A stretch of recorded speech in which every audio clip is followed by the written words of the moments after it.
I'm Tom Ouimet, and I currently live in Southington, Connecticut, and have for about the last 37 years. I'm married to a woman by the name of Jean. We've been married for about 37 years. We're both retired. We enjoy doing outdoor activities here in Connecticut, hiking, biking, and kayaking. And after burning up all of those calories, we like to stop on breweries on the way home and replenish them. I'm a big brewery person.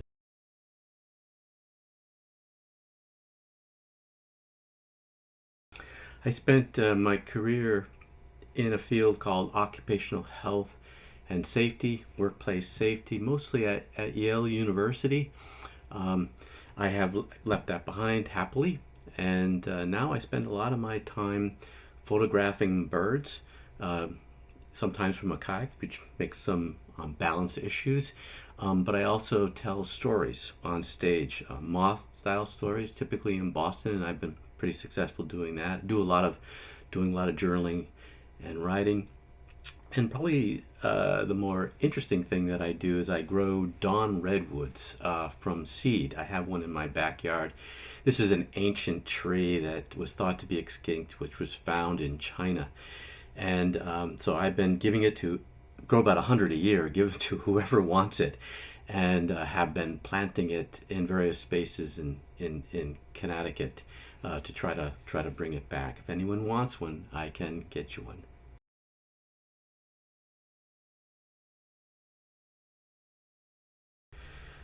Not much, I'm afraid. I guess my 18-year-old self would be proud that I took some risks in my life. Probably that I still spend a lot of time in the outdoors. Still go to national parks and do a lot of hiking, biking, kayaking. Um, Probably also be really pleased that I married a gymnast.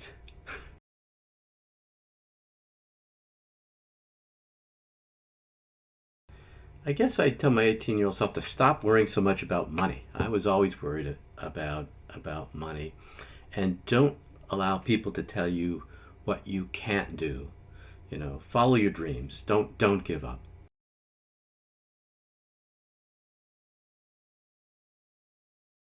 I think the teacher that impacted my life was Mrs. Levesque, the biology teacher who I had as sophomore year. Um, I became a biology major. I clearly was interested in the subject, but she also wrote recommendations for me. And at a particularly difficult time, after graduating with a biology degree, I didn't get into veterinary school.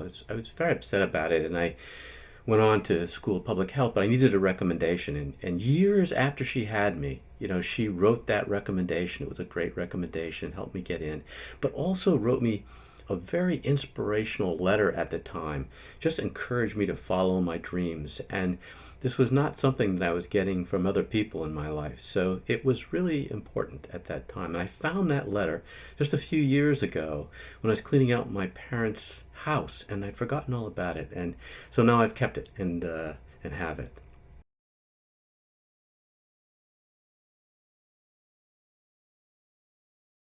Uh, wow. My mind is decaying. I don't have a lot of memories, but I do remember a really embarrassing moment when I think it was senior year in psychology, and it was, I think, maybe our final exam, and I was one of the last people out of the room, and I had a cheat sheet, and the teacher, who was a guy, and I don't remember his name, came back and saw it. I was so embarrassed. He took it from me, and he just looked at me and was like so ashamed of me, and I was so ashamed of myself. I can never forget that. I would never do anything like that again. It was so awful.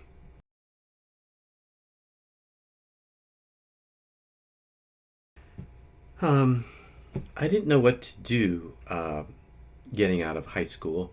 I'd recently read this book called The White Lions of Timbuktu, and what I wanted to do, or thought I wanted to do, was to go to South Africa to care for these white lions. And I told my parents about this idea, and they told me that if I should pursue that, that they would not contribute at all to my college education. And so I didn't go. I went to Springfield College and got a biology degree and graduated. Um, but then, I wanted to go to vet school and I didn't get in. Um, in fact, as I look at my life, I think that most of the things that I thought I wanted to do actually didn't work out, but then other things did. And as I look back, I've lived a good life, not ever getting exactly what I wanted.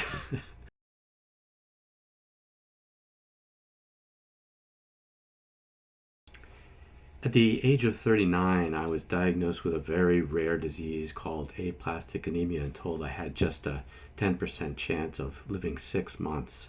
But I was incredibly fortunate in that I had a sister who was a perfect bone marrow match and was able to receive a transplant. And I survived that. But that changed everything in my life. And a particular change was how I think about time and how important time is and how we have to be so careful about how we spend it. And we have to spend it as carefully as we spend money. Um, and I decided then that I should divide up my time each day, that I should spend a third of my time in each day as if I was going to die the next day. And I focus on third things, usually interacting with people.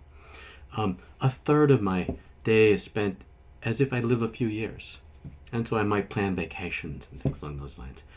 And a third of my day should be spent as if I was going to live forever. And that is spent usually learning new things, trying to acquire new skills. And when you put that all together, I find it makes for a very fulfilling day and life.